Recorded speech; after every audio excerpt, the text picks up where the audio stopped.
Surat Paulus yang pertama kepada Timotius. Timotius pasal 1. Salam. Dari Paulus, Rasul Kristus Yesus menurut perintah Allah, Juru Selamat kita, dan Kristus Yesus, dasar pengharapan kita, kepada Timotius, anakku yang sah di dalam iman. Kasih karunia, rahmat dan damai sejahtera dari Allah Bapa dan Kristus Yesus, Tuhan kita, menyertai engkau. Mengenai ajaran sesat. Ketika aku hendak meneruskan perjalananku ke wilayah Makedonia, aku telah mendesak engkau supaya engkau tinggal di Efesus dan menasihatkan orang-orang tertentu agar mereka jangan mengajarkan ajaran lain ataupun sibuk dengan dongeng dan silsilah yang tiada putus-putusnya, yang hanya menghasilkan persoalan belaka dan bukan tertib hidup keselamatan yang diberikan Allah dalam iman. Tujuan nasihat itu ialah kasih yang timbul dari hati yang suci, dari hati nurani yang murni, dan dari iman yang tulus ikhlas. Tetapi ada orang yang tidak sampai pada tujuan itu, dan yang sesat dalam omongan yang sia-sia. Mereka itu hendak menjadi pengajar hukum Taurat, tanpa mengerti perkataan mereka sendiri, dan pokok-pokok yang secara mutlak mereka kemukakan.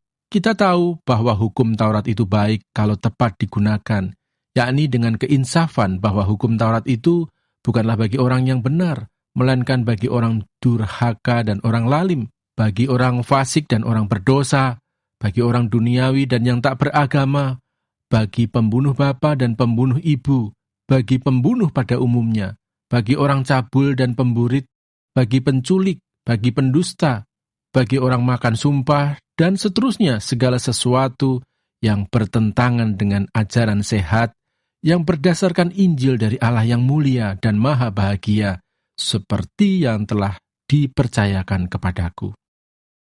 Ucapan syukur atas kasih karunia Allah.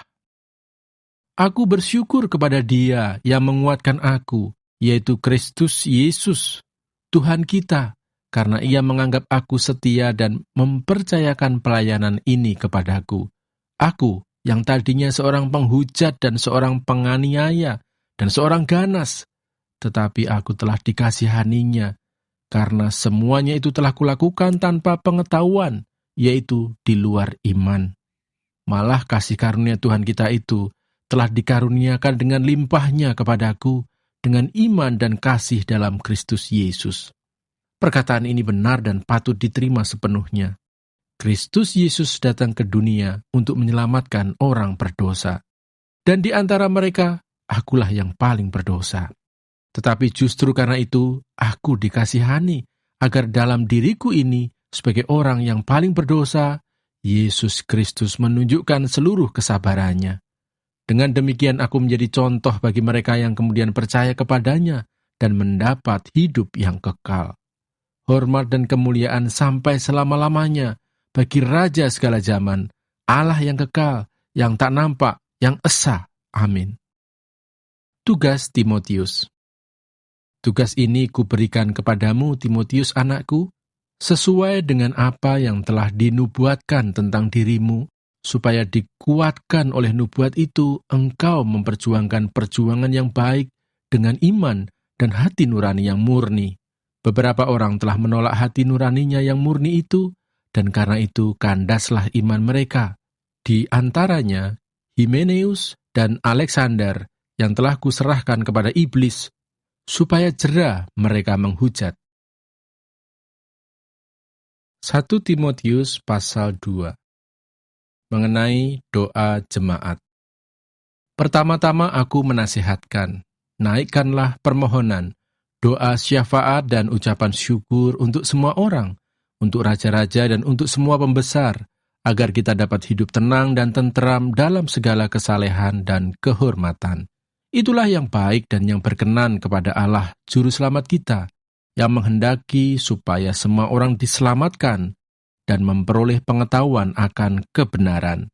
Karena Allah itu esa, dan esa pula Dia yang menjadi pengantara antara Allah dan manusia, yaitu manusia Kristus Yesus, yang telah menyerahkan dirinya sebagai tebusan bagi semua manusia. Itu kesaksian pada waktu yang ditentukan. Untuk kesaksian itulah, aku telah ditetapkan sebagai pemberita dan rasul. yang kukatakan ini benar, aku tidak berdusta, dan sebagai pengajar orang-orang bukan Yahudi dalam iman dan kebenaran. Mengenai sikap orang laki-laki dan perempuan dalam ibadah jemaat. Oleh karena itu, aku ingin supaya di mana-mana orang laki-laki berdoa dengan menadahkan tangan yang suci, tanpa marah dan tanpa perselisihan. Demikian juga hendaknya perempuan. Hendaklah ia berdandan dengan pantas, dengan sopan dan sederhana. Rambutnya jangan berkepang-kepang, jangan memakai emas atau mutiara ataupun pakaian yang mahal-mahal. Tetapi hendaklah ia berdandan dengan perbuatan baik, seperti yang layak bagi perempuan yang beribadah. Seharusnya lah perempuan berdiam diri dan menerima ajaran dengan patuh. Aku tidak mengizinkan perempuan mengajar dan juga tidak mengizinkannya memerintah laki-laki. Hendaklah ia berdiam diri. Karena Adam yang pertama dijadikan, kemudian barulah Hawa. Lagi pula bukan Adam yang tergoda, melainkan perempuan itulah yang tergoda dan jatuh ke dalam dosa. Tetapi perempuan akan diselamatkan karena melahirkan anak, asal ia bertekun dalam iman dan kasih dan pengudusan dengan segala kesederhanaan. 1 Timotius pasal 3. Syarat-syarat bagi penilik jemaat. Benarlah perkataan ini, orang yang menghendaki jabatan penilik jemaat menginginkan pekerjaan yang indah. Karena itu penilik jemaat haruslah seorang yang tak bercacat. Suami dari satu istri dapat menahan diri, bijaksana, sopan, suka memberi tumpangan, cakap mengajar orang, bukan peminum, bukan pemarah, melainkan peramah, pendamai, bukan hamba uang, seorang kepala keluarga yang baik, disegani dan dihormati oleh anak-anaknya. Jikalau seorang tidak tahu mengepalai keluarganya sendiri, bagaimanakah ia dapat mengurus jemaat Allah? Janganlah ia seorang yang baru bertobat, agar jangan ia menjadi sombong dan kena hukuman iblis. Hendaklah ia juga mempunyai nama baik di luar jemaat, agar jangan ia digugat orang dan jatuh ke dalam jerat iblis. Syarat-syarat bagi diaken. Demikian juga diaken haruslah orang terhormat. Jangan bercabang lidah, jangan penggemar anggur, jangan serakah, melainkan orang yang memelihara rahasia iman dalam hati nurani yang suci.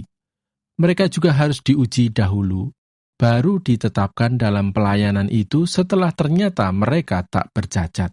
Demikian pula istri-istri hendaklah orang terhormat, jangan pemfitnah, hendaklah dapat menahan diri dan dapat dipercayai dalam segala hal. Diaken haruslah suami dari satu istri dan mengurus anak-anaknya dan keluarganya dengan baik.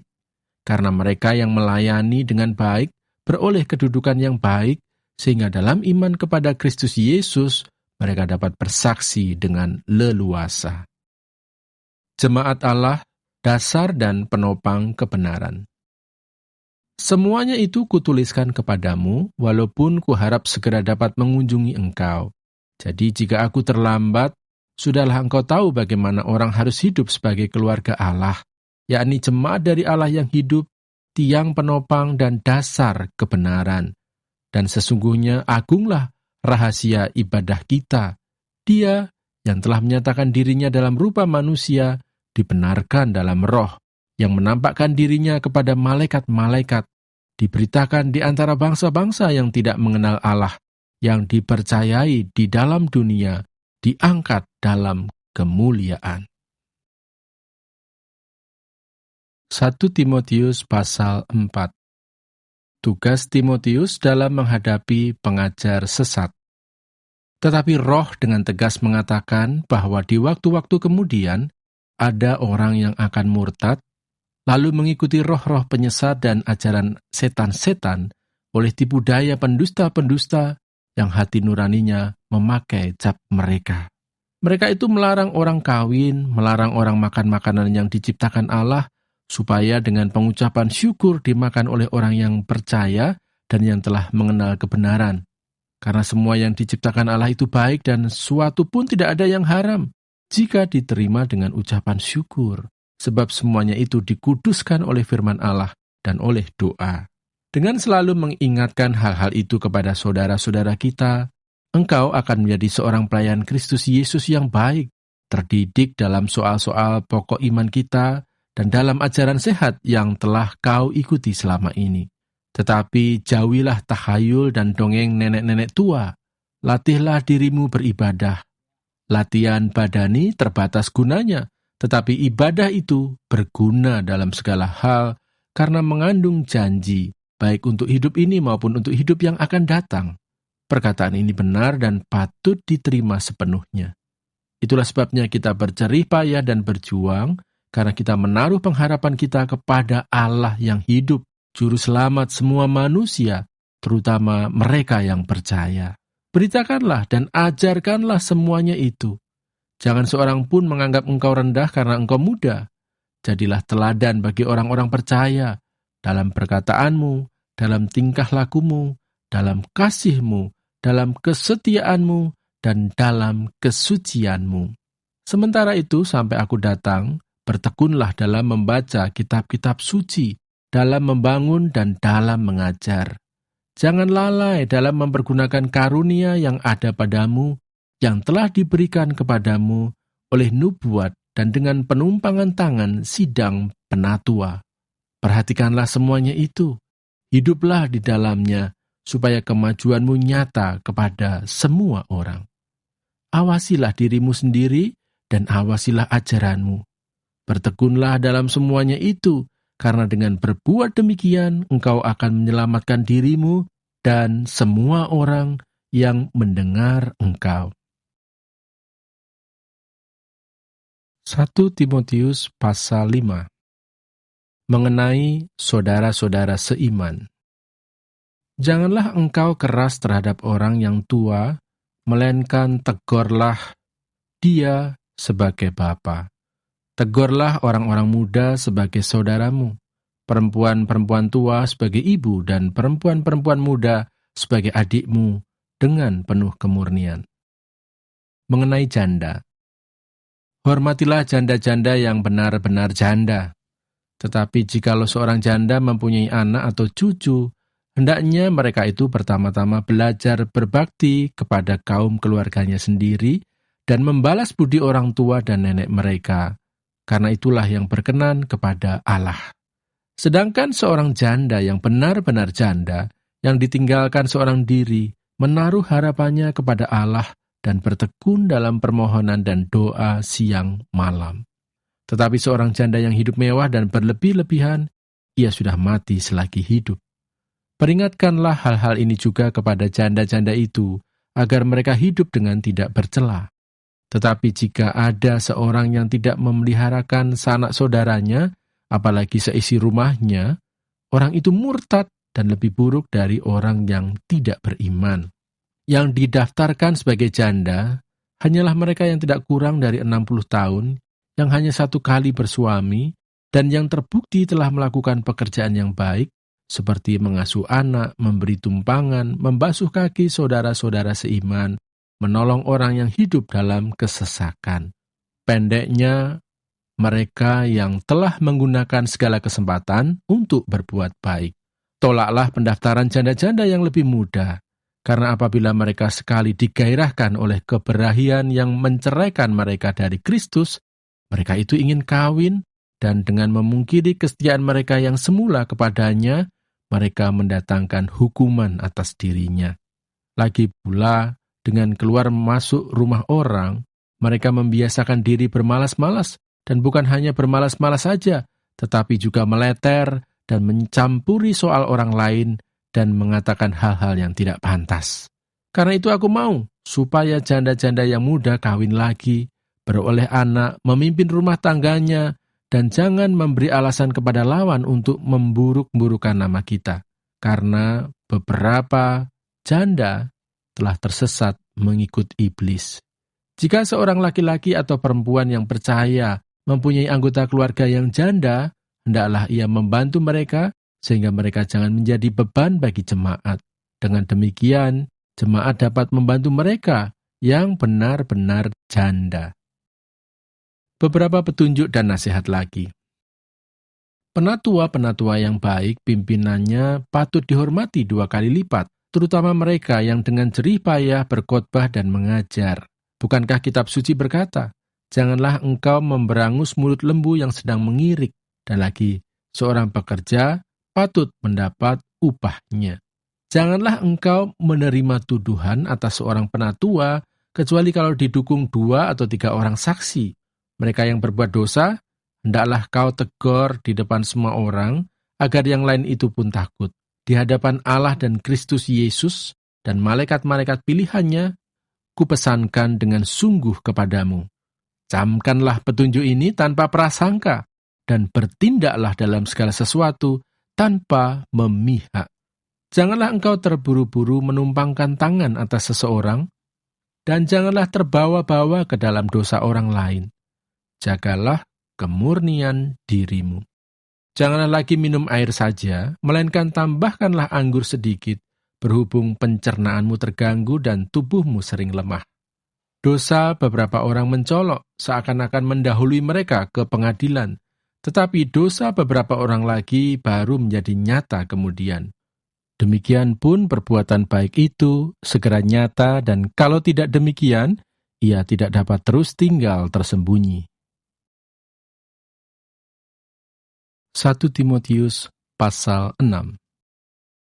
Semua orang yang menanggung beban perbudakan hendaknya menganggap tuan mereka layak mendapat segala penghormatan, agar nama Allah dan ajaran kita jangan dihujat orang. Jika tuan mereka seorang percaya, janganlah ia kurang disegani karena bersaudara dalam Kristus, melainkan hendaklah ia dilayani mereka dengan lebih baik lagi, karena tuan yang menerima berkat pelayanan mereka ialah saudara yang percaya dan yang kekasih. Mengenai penyakit bersilat kata dan mengenai cinta uang. Ajarkanlah dan nasihatkanlah semuanya ini. Jika seorang mengajarkan ajaran lain dan tidak menurut perkataan sehat, yakni perkataan Tuhan kita Yesus Kristus, dan tidak menurut ajaran yang sesuai dengan ibadah kita, ia adalah seorang yang berlagak tahu, padahal tidak tahu apa-apa. Penyakitnya ialah mencari-cari soal dan bersilat kata, yang menyebabkan dengki, cedera, fitnah, curiga, percekcokan antara orang-orang yang tidak lagi berpikiran sehat dan yang kehilangan kebenaran, yang mengira ibadah itu adalah suatu sumber keuntungan. Memang ibadah itu kalau disertai rasa cukup, memberi keuntungan besar, sebab kita tidak membawa sesuatu apa ke dalam dunia, dan kita pun tidak dapat membawa apa-apa keluar. Asal ada makanan dan pakaian, cukuplah. Tetapi mereka yang ingin kaya terjatuh ke dalam pencobaan, ke dalam jerat dan ke dalam berbagai-bagai nafsu yang hampa dan yang mencelakakan, yang menenggelamkan manusia ke dalam keruntuhan dan kebinasaan. Karena akar segala kejahatan ialah cinta uang. Sebab oleh memburu uanglah beberapa orang telah menyimpang dari iman dan menyiksa dirinya dengan berbagai-bagai duka. Pesan penutup. Tetapi engkau, hai manusia Allah, jauhilah semuanya itu. Kejarlah keadilan, ibadah, kesetiaan, kasih, kesabaran, dan kelembutan. Bertandinglah dalam pertandingan iman yang benar dan rebutlah hidup yang kekal. Untuk itulah engkau telah dipanggil dan telah engkau ikrarkan ikrar yang benar di depan banyak saksi. Di hadapan Allah yang memberikan hidup kepada segala sesuatu, dan di hadapan Kristus Yesus yang telah mengikrarkan ikrar yang benar itu juga di muka Pontius Pilatus, kuserukan kepadamu, turutilah perintah ini dengan tidak bercacat dan tidak bercela, hingga pada saat Tuhan kita Yesus Kristus menyatakan dirinya, yaitu saat yang akan ditentukan oleh penguasa yang satu-satunya dan yang penuh bahagia, Raja di atas segala raja, dan Tuan di atas segala tuan. Dialah satu-satunya yang tidak takluk kepada maut, bersemayam dalam terang yang tak terhampiri. Seorang pun tak pernah melihat dia, dan memang manusia tidak dapat melihat dia. Baginya lah hormat dan kuasa yang kekal. Amin. Peringatkanlah kepada orang-orang kaya di dunia ini, agar mereka jangan tinggi hati dan jangan berharap pada sesuatu yang tak tentu seperti kekayaan, melainkan pada Allah yang dalam kekayaannya memberikan kepada kita segala sesuatu untuk dinikmati. Peringatkanlah agar mereka itu berbuat baik, menjadi kaya dalam kebajikan, suka memberi dan membagi, dan dengan demikian mengumpulkan suatu harta sebagai dasar yang baik bagi dirinya di waktu yang akan datang untuk mencapai hidup yang sebenarnya. Hai Timotius, peliharalah apa yang telah dipercayakan kepadamu. Hindarilah omongan yang kosong dan yang tidak suci, dan pertentangan-pertentangan yang berasal dari apa yang disebut pengetahuan. Karena ada beberapa orang yang mengajarkannya, dan dengan demikian telah menyimpang dari iman. Kasih karunia menyertai kamu.